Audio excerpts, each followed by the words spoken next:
Former California Governor Arnold Schwarzenegger and other educational leaders hosting a national summit today focusing on your kids' after-school program. He's calling on Congress not to terminate funding aimed at revitalizing the No Child Left Behind Act. A bill stalled in the House is aimed at doing away with certain programs offered to high poverty and low-performing schools. Now, this recharges the long-standing argument on the effectiveness in learning during non-school hours. So do your kids do better because of after-school learning? Our producer Tyler Young in the newsroom tracking those comments this morning. What are you hearing?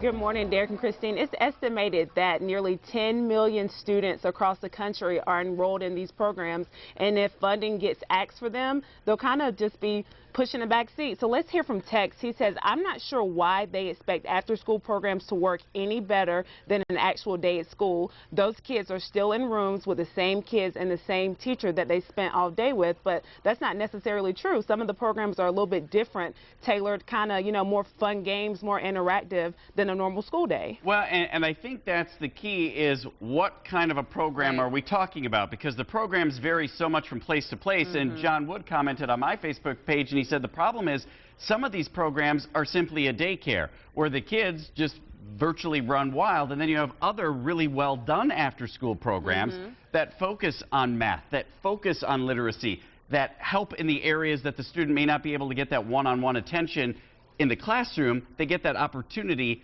after the regular school days ended. Even if it is run as a daycare, quote unquote, is it better than our kids running around? I know most families nowadays, you have to have both parents working, and a lot of times that means they're working till 5 or 6 in the evening, and you see pregnancy rates rise when no parent is home. You see drug rates rise as well. So is it better, even if it is run like a daycare, to have something for our kids after school? Tyler, what else are you hearing? I'm also hearing from Val this morning. It says the government is under no obligation to step in when two parents choose to work, and that's just it. Some parents are working and they depend on these programs to help them, not so much just be a daycare, but to give that additional help that they can't provide. A lot of parents, even when it comes to helping out with homework, learning techniques have changed over the years. So what I knew, back when I was growing up, my child might not, I might not be able to help them out as much as when I was growing up. I think one of the big problems, though, is the fact that the Department of Education's own research is out there saying that these programs, sadly,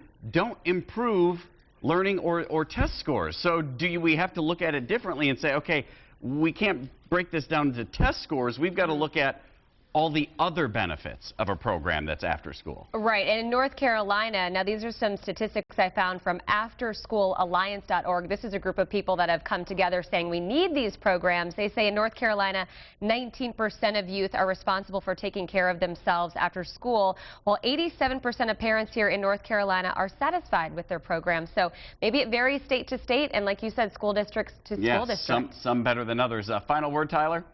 Depends also, learning styles. It depends on the grade. I also looked at that AfterSchoolAlliance.org. It also said that more children in middle school were having their reading rates were actually up 33.8% than not being in an after-school program. So I think it just varies child to child. But we want to hear from you. Keep the comments coming. Facebook.com/WCCB News Rising. And our U.S. Senator Kay Hagan echoing those sentiments of those stats that she just shared.